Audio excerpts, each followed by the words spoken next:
It's Tuesday, August 19, 2025. I'm Albert Mohler, and this is The Briefing, a daily analysis of news and events from a Christian worldview. Let's take a quick look at what has taken place just over the last several days in terms of Russia's war against Ukraine and efforts to achieve a peace. Last Friday in Alaska, Russian President Vladimir Putin came to meet with U.S. President Donald Trump. The meeting was only about 3 hours, most of the sessions absolutely in private. President Trump came out saying that certain understandings have been made. There were certain obstacles, hard issues to work through.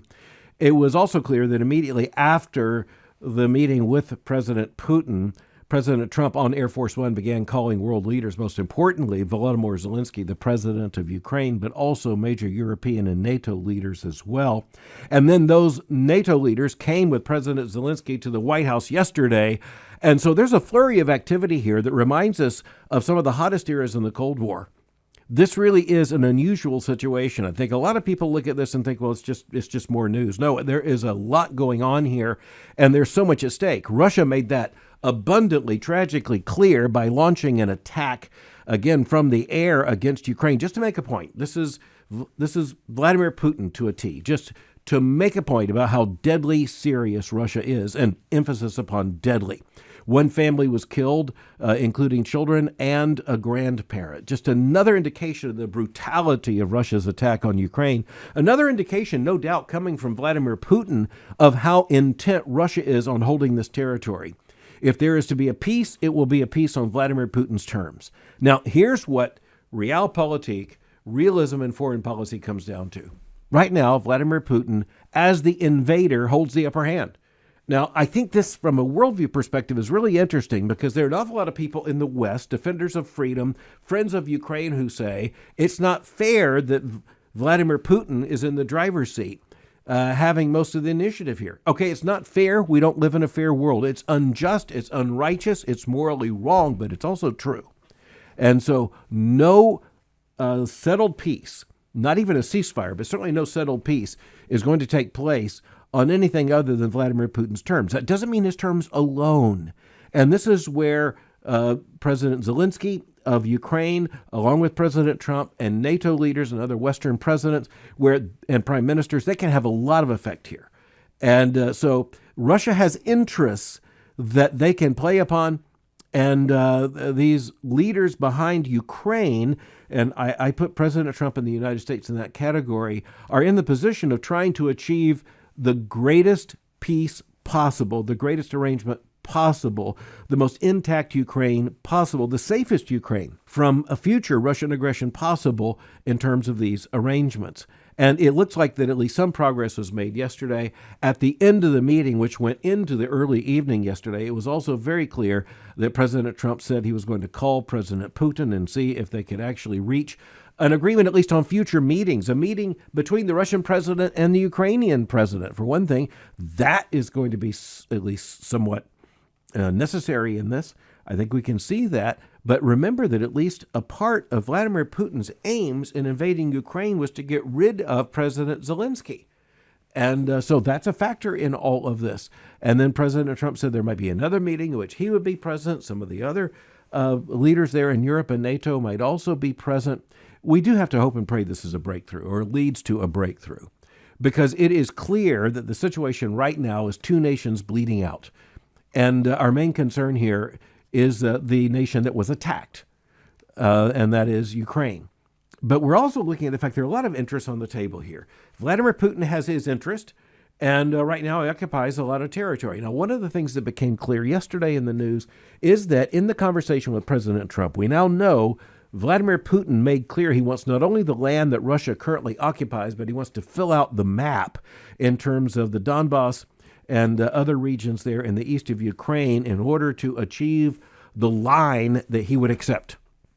And that's a very bitter pill, because that would mean not only that Ukraine would, if not concede, it would at least recognize Russian occupation of those lands, but it might be lands in addition to what Russia already has.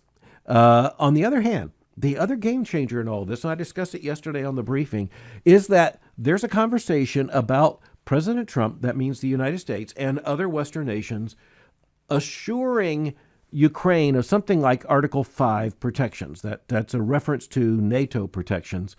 And that means mutual defense. It means if Ukraine would be invaded, there would be an assurance of military action on Ukraine's behalf on the part of the nations that would agree to the Article 5 agreement. Now, at the same time, President Trump has made very clear it's not officially NATO. That's off the table for Ukraine. It's not officially Article 5. But now the White House has said that Vladimir Putin, at least according to the White House, does recognize that something like that kind of security guarantee is going to be necessary for any kind of lasting peace.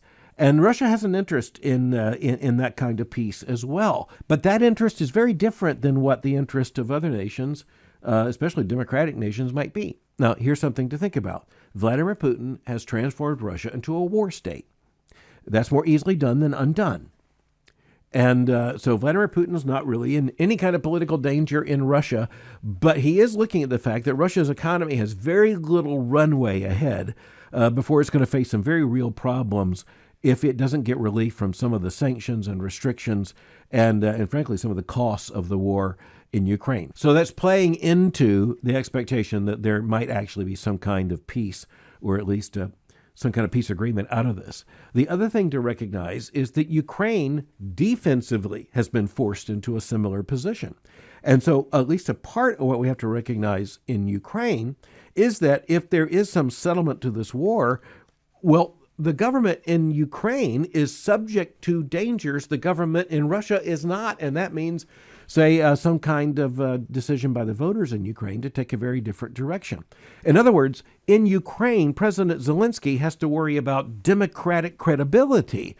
Vladimir Putin, by definition, as an autocrat, doesn't have to worry about that. At this point, what we need to watch is what happens over the next several days. If this is not a genuine movement towards some kind of agreement, I think we'll find out pretty fast. President Trump basically said that. We're going to know pretty quickly. And we'll know, at least in general terms, how Russia is responding, not so much by what it says, but remember this, by what it does. But next, I want to come back to North America. I want to tell you up front, I intended to begin with this issue because of its importance. The urgency of the meetings that took place yesterday at the White House meant I needed to discuss that first, and that is a huge development. But in worldview terms, I don't think there's a bigger story than what I want to turn to now. And as I tell you what we're going to talk about, I want to measure my words very carefully. And so carefully measuring my words, here's what I want to tell you. The nation of Canada is turning itself into a death cult. It's doing so through euthanasia, assisted suicide. What the preferred term there is medical assistance in dying. That's a euphemism. But we need to realize a threshold has been passed. And we also need to realize that what we see documented now in Canada is the momentum, the trajectory, the inevitable slide that takes place once you begin to make euthanasia, assisted suicide, once you begin to make this legal and thus, in some sense, morally acceptable. Before you know it, all the rules you put in place about, well, who's this limited to, all those go out the door, and they go out the door fast. The Atlantic, a major magazine in the United States, not conservative, not Christian, a major secular thought magazine in the United States, has made that clear with a big investigative report entitled Canada is Killing Itself. It's by Elaina Plott Calabro. And indeed, even as the subhead says, quote, the country gave its citizens the right to die. Doctors are struggling to keep up with the demand. All right, we've seen this before, but I think a lot of listeners to the briefing might not know some of the history. We have seen this over the course of the last 40 years, mostly in European nations such as Belgium and the Netherlands. We have seen a slide towards physician-assisted suicide, in particular legalized euthanasia. And this euphemism, M.A.I.D, medical assistance in dying, is the way to try to hide the moral importance of the issue we're talking about here. We're talking about a nation killing itself. As I say, Canada is turning itself into a death cult. And the Atlantic hits this squarely by talking about a recent conference on euthanasia. And to the credit of the Atlantic, it calls it a euthanasia conference. I appreciate the candor. Quote, the euthanasia conference was held at the Sheraton. Some 300 Canadian professionals, most of them clinicians, had arrived for the annual event. There were lunch buffets and complimentary tote bags. Attendees could look forward to a Friday night social outing with a DJ at an event space above a place in downtown Vancouver. Quote, the most important thing, one doctor told me, is the networking. Here's what follows. It sounds like any convention, maybe a convention of medical professionals, doctors, and others. Here's how the story continues, quote, which is to say that it might have been any other convention in Canada. Over the past decade, practitioners of euthanasia have become as familiar as orthodontists or plastic surgeons with the mundane rituals of lanyards and drink tickets, and it's been so long outside the ballroom of a 4-star hotel. The difference is that 10 years ago, what many of the attendees do here for work would have been considered homicide. Let that sink in. What these convention attendees now say is work, just a decade ago in Canada would have legally been defined as homicide, and thus one of the most serious of all criminal acts. So what changed? Well, what changed most was action by Canada's Parliament in the year 2016 to legalize euthanasia. It was defined again as M.A.I.D, medical assistance in dying, an effort to try to euphemize the evil of what's taking place here. And as the Atlantic says, it was an open-ended medical experiment. Now, here's what I want you to note. It's never sold that way. As a matter of fact, it's always accompanied by lies saying this isn't going to happen.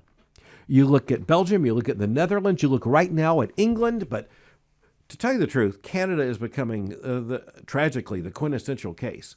You say this medical assistance in dying is going to be limited to persons who have a certifiable, documented, confirmed medical diagnosis of impending death, and they're in excruciating distress. It's going to be limited to them. And of course, this means adults in an end stage of some kind of terminal disease. You say it's going to be limited there. Trust me, it's going to be limited there. The next thing you know, in Canada right now, all that's basically out the window, right down to the fact that there are people openly suggesting that teenagers and children should be allowed to end their own lives this way. And already in Canada, you don't even need a terminal diagnosis. You don't even need to have the hint of a terminal diagnosis. All you have to say is that you are experiencing sufficient suffering that this is the way out. Now, there's another huge worldview issue here, and I want to give the Atlantic credit again. I want to give this writer, Elaina Plott Calabro, credit. She uses the term euthanasia. She doesn't euphemize it. She calls it, euthanasia means good death, going back to the Greek. It's a lie in itself, but at least it indicates the moral nature of what's going on here. It's intentionally bringing about death. The next thing is, repeatedly in the article, she understands exactly what's at stake. After human dignity, what's at stake? The claim of human autonomy. So even on the first page, she writes this. At the center of the world's fastest growing euthanasia regime is the concept of patient autonomy. Honoring a patient's wishes is, of course, a core value in medicine, but here it has become paramount, allowing Canada's M.A.I.D advocates to push for expansion in terms that brook no argument, refracted through the language of equality, access, and compassion. As Canada contends with these ever-evolving claims on the right to die, the demand for euthanasia has begun to outstrip the capacity of clinicians to provide it. By the way, cited in this article is one clinician who has performed more than 400 assisted suicides as the medical authority. And she, by the way, has been brought up on at least some medical investigations. But you know what? Just as you see in Europe, there's virtually no way of convicting anyone for anything like, say, homicide when you go down the path of legalizing physician or medical clinician-assisted aid in dying. It's becoming clear that everything we would and have been warning about physician-assisted suicide comes into play here. For one thing, you have this unbelievable protean projection of personal autonomy, of human autonomy. Now, let's just note, human autonomy is not a nothing. It's something. In the Christian worldview, there's human responsibility. We are separate human beings made in God's image. There is a limited amount of autonomy, but we need to recognize the Christian worldview says our autonomy is incredibly limited. Let me tell you the two most obvious ways our autonomy is limited. We don't choose to be born. There's the first one. And then number two, according to the Christian worldview, we don't decide the length of our days or when we're going to die. The second thing is, when it comes to limitations on autonomy, we lack fundamental control over the most basic issues of our lives. Not only do we not decide to be We don't decide when to be born, to whom to be born, in what circumstance. We can play around with what it would have been like to have been born in the 16th century in China, but you know what? It's a mind game because we don't have the autonomy to determine that we are, when we are, where we are. All of this is a matter of given. And furthermore, even when we claim we're exercising autonomy, I'm going to buy that car rather than that car, the reality is even that's in a more limited frame than we want to admit. Even as economists would say, all your autonomy in projecting which car you're going to buy is completely dependent upon which ones are available for sale. So again, we exercise some autonomy. I can decide what I'm going to order on a dinner menu in a restaurant, but you know what? I can't order what they don't have. And furthermore, anyone in a restaurant knows your autonomy is not all that clear in some of those situations anyway. There it is, buddy. Eat it. But the Christian worldview also reminds us that we don't have autonomy over right and wrong. We don't have autonomy over the most important moral issues because we didn't create ourselves. We're made by a creator. The creator has addressed us with law. And again, from the Christian worldview, these laws are universally applicable by natural law. And this is where we understand that the first responsibility of civilization is to respect. Civilizations, governments, don't grant the sanctity of life. They are to respect it. It's a pre-existent, pre-political reality. Again, basic Christian worldview principles. We need to be reminded of this. What's going on in Canada? Well, it did begin in 2016 with Parliament legalizing euthanasia. But what's happened is all the barriers that were put in place then have been falling one by one. The likelihood of an imminent death, gone. The necessity of basically even a medical diagnosis, gone. The barrier that this would be limited to persons of sound mind, gone. One woman had to be held down in order for this to be administered. And again, no criminal consequences on the other side. An entire moral world is turned upside down here. Let me read to you one section from this report in The Atlantic. It's about a neurologist from Nova Scotia who told the reporter that people ask how much trauma is involved in his work as a assisted suicide provider. Isn't it so emotionally draining? And then the article says, quote, in fact, for him, it's just the opposite. He finds euthanasia to be energizing, the most meaningful work of his career. Quote, it's a happy sad, right? He explained. It's really sad that you were in so much pain. It's sad that your family is racked with grief, but we're so happy you got what you wanted, end quote. Let me tell you one of the chilling things in this article. The reporter accompanied at least some clinicians as this happened. And you know what? They go in, they do it, they leave, and they stop at a coffee shop or whatever. They go home. They go out and have dinner. In other words, this begins to become routinized death. It also inevitably becomes celebrated death. It's the culture of death bearing its teeth right across our northern border. And as this article, it's a massive article. I can't tell you how important I think it is. As this massive article makes clear, we're now not just talking about adults of sound mind. How are you going to define that? We're also talking about this being extended to those who are in distress and even to children and teenagers. And by the way, the logic of this means you have to, right? You have to. Because let's just follow the logic in worldview terms. The logic is personal autonomy is everything, okay? Well, guess what? How do you say that a 19-year-old has, in moral terms, a lot more, say, personal autonomy than a 14-year-old? You know, it's really not a plausible argument over time. If you make human autonomy your idolatrous singular good, guess what?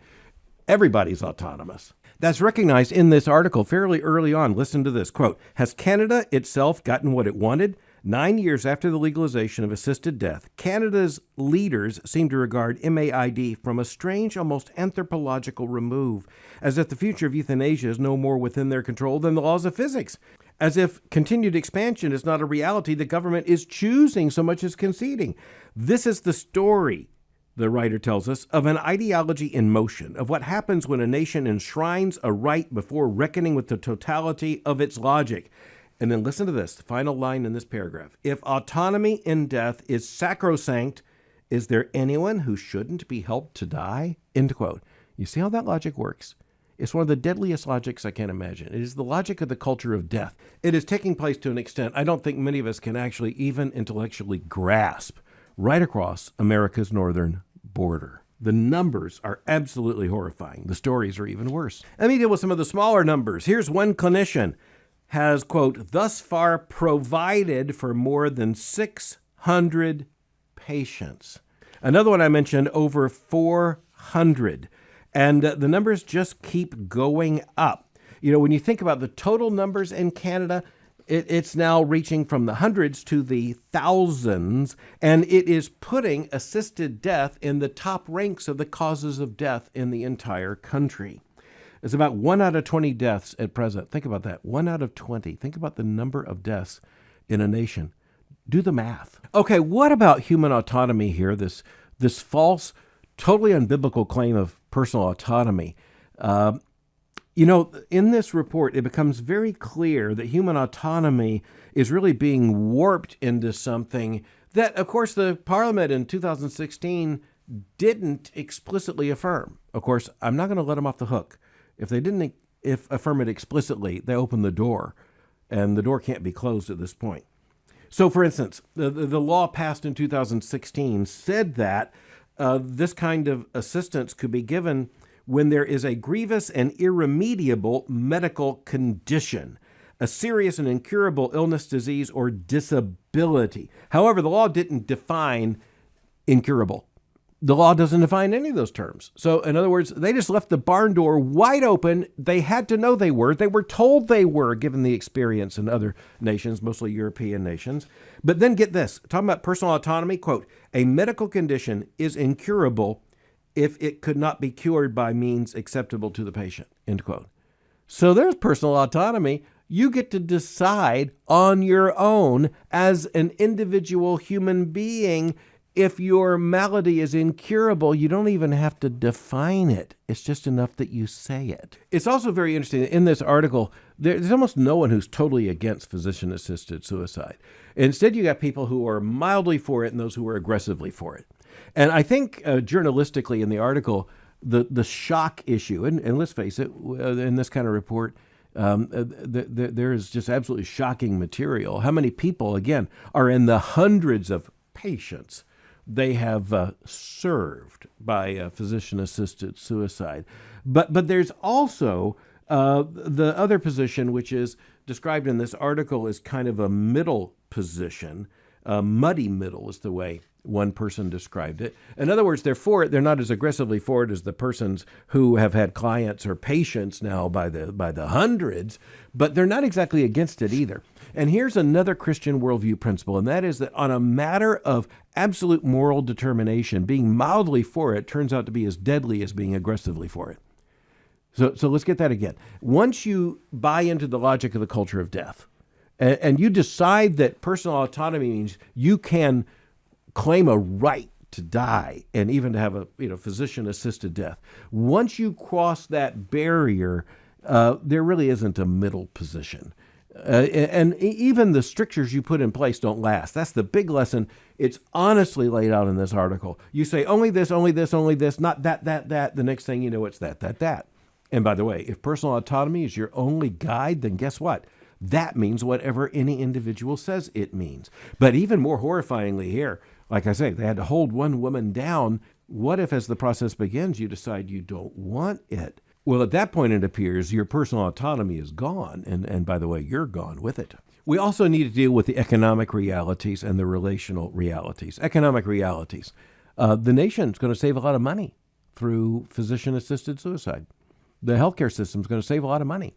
And the second thing is, as you have incentives, this falls on families. Okay, so patients are going to be under all kinds of pressure to decide they're going to use physician-assisted suicide rather than burden their families with increased medical costs. Not only that, Canada's medical care, healthcare system, which is a federalized system, is notoriously slow. I mean, really, really slow. Let's just imagine, government running medicine. You should be able to figure that out.